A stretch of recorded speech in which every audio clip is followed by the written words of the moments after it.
ક્યારેય વિચાર્યું છે કે કોઈક ટીચર આટલું સરસ કેવી રીતે ભણાવી લે છે? એમની પાછળ છે કેટલાક પાવરફુલ ટાઈમ ટેસ્ટેડ પ્રિન્સિપલ્સ. આ કોઈ જાદુ નથી હો, આ તો ટીચિંગનો આર્ટ અને સાયન્સ છે. તો પછી એક સારા ટીચર અને એક ખરેખર ગ્રેટ ટીચર, આ બંનેમાં ફરક શું છે?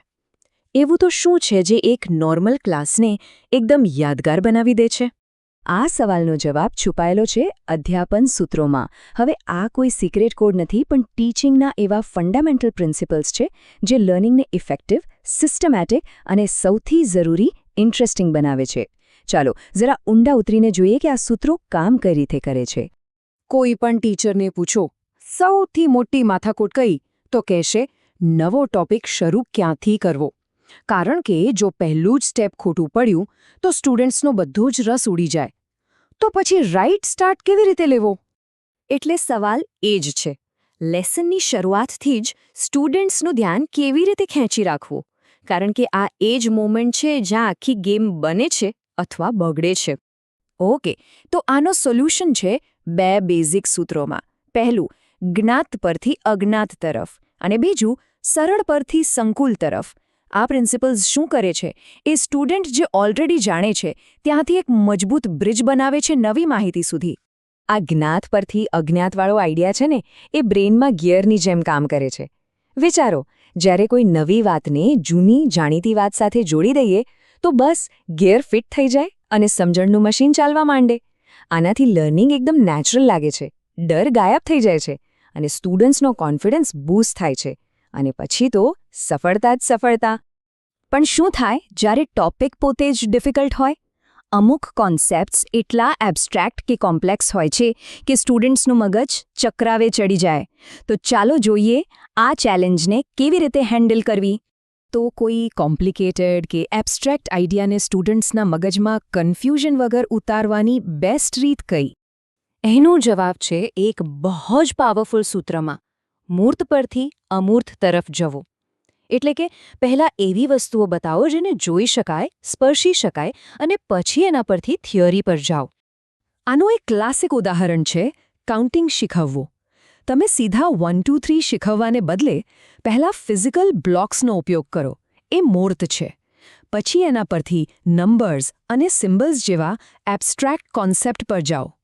આ મેથડ લર્નિંગને એકદમ સરળ અને સુપર ઇફેક્ટિવ બનાવે છે. અને હા, અઘરા ટોપિક્સને ઇઝી બનાવવાનો બીજો પણ એક જોરદાર રસ્તો છે.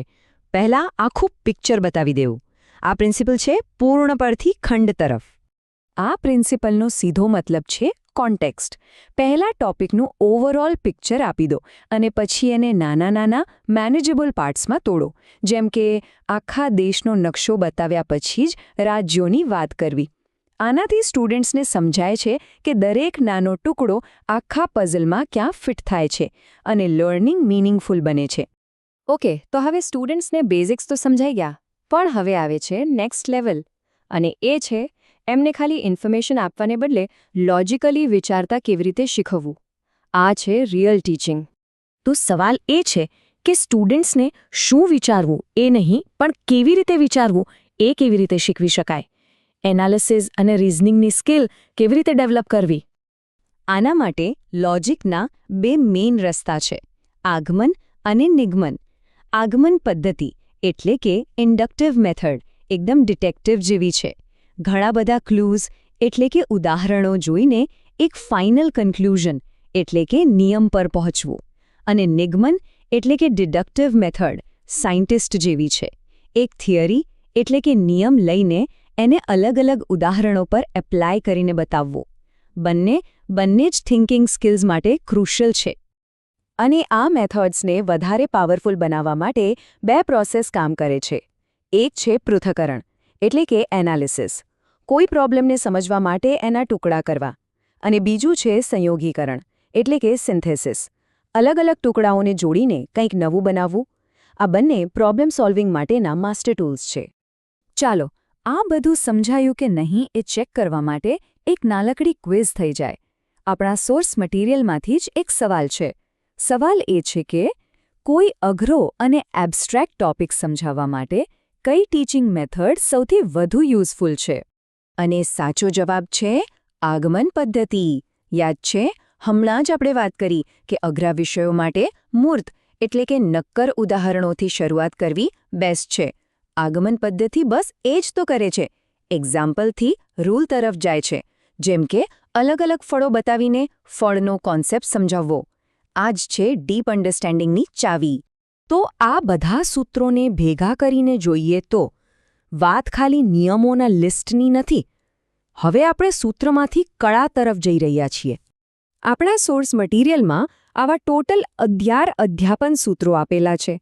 આપણે અહીં અમુક મેઇન સૂત્રો પર ફોકસ કર્યું છે, પણ આખું ફ્રેમવર્ક ટીચર્સ માટે એક કમ્પ્લીટ ગાઈડ જેવું છે. અને આ રીતે પણ સમજી શકાય, આ બધા પ્રિન્સિપલ્સ તો ટૂલ્સ છે, સાધનો. અસલી આર્ટિસ્ટ તો ટીચર છે, જે આ ટૂલ્સનો ઉપયોગ કરે છે. સાચા સમયે સાચા સ્ટુડન્ટ માટે સાચો પ્રિન્સિપલ વાપરવો, એ જ તો છે માસ્ટર ટીચિંગની કળા. તો અંતમાં એક સવાલ વિચારવા જેવો છે. ભલે કોઈ ટીચર હોય, સ્ટુડન્ટ હોય, કે પછી કોઈ પણ કશુંક નવું શીખી રહ્યું હોય, પોતાની શીખવાની કળાને શાર્પ કરવા માટે આમાંથી કયો સિદ્ધાંત સૌથી વધુ કામ લાગી શકે એમ છે? વિચારજો.